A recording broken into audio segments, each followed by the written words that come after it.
Halo,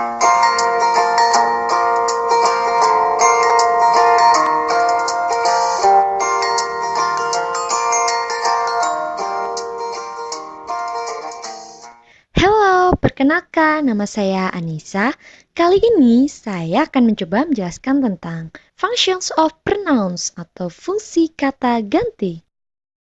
Ya, sebelum kita membahas lebih jauh tentang fungsi pronoun, apakah yang dimaksud pronoun itu?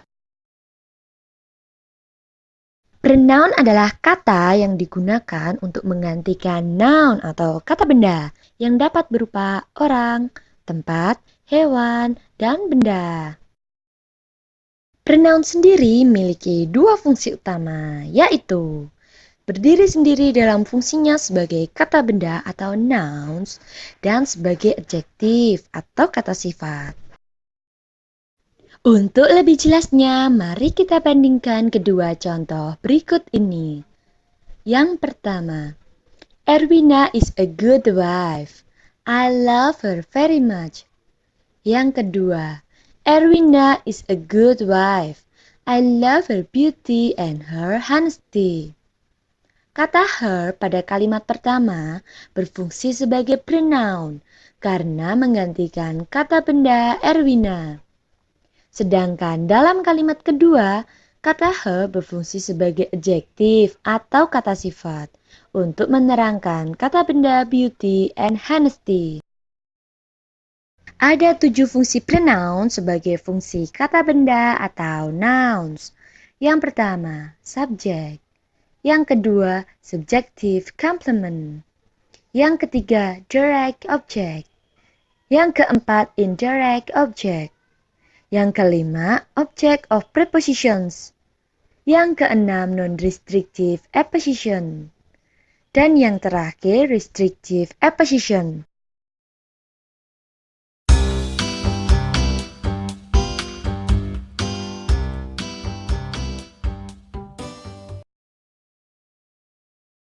Ketujuh fungsi pronoun tersebut akan dijelaskan sebagai berikut.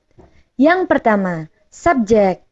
Terdiri dari orang, tempat, atau benda yang melakukan tindakan dalam sebuah kalimat. Sebagai contoh adalah, he is so crazy about music. He dalam kalimat ini adalah sebagai subjek, karena he adalah orang yang melakukan tindakan tersebut. Yang kedua, subjective complement. Terdiri dari kata benda, kata ganti orang, kata sifat, atau konstruksi lain yang mengikuti verb of being atau linking verb, serta berfungsi menerangkan subjek kalimat. Contohnya adalah, Mr. Mamat was a great headmaster. Headmaster sebagai subjective complement yang menerangkan subjek atau Mr. Mamat dan mengikuti verb of being atau was. Yang ketiga, direct object adalah objek langsung dari suatu tindakan di dalam suatu kalimat.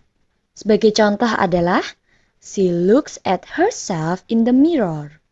Herself dalam kalimat ini adalah sebagai direct object atau objek langsung, karena subjek dan objeknya mengacu pada hal yang sama.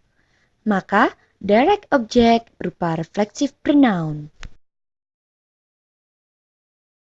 Yang keempat adalah indirect object.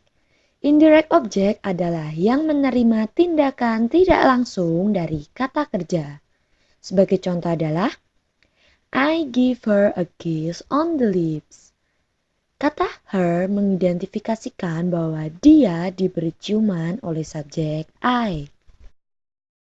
Yang kelima adalah object of preposition.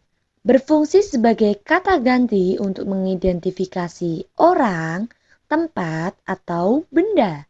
Sebagai contoh adalah, after this, no one will bother you. Kata this mengidentifikasikan hal atau peristiwa yang telah terjadi. Yang keenam adalah non-restrictive apposition. Adalah kata yang memberikan keterangan tambahan tak terbatas terhadap kata di sebelahnya. Sebagai contoh adalah, Martina One of those singers is my ex-fiancé. Kata one memberikan keterangan tambahan yang tak terbatas terhadap kata benda Martina. Dan yang terakhir adalah restrictive apposition. Adalah kata yang memberikan keterangan tambahan terbatas terhadap kata benda di sebelahnya. Sebagai contoh adalah the audience all clap their hands. Kata all memberikan keterangan tambahan yang terbatas terhadap kata benda the audience. Untuk latihan materi tentang functions of pronoun, dapat membuka link di bawah ini. Sekian dulu ya penjelasan dari saya tentang functions of pronouns. Semoga bermanfaat bagi kita semua. Bye-bye.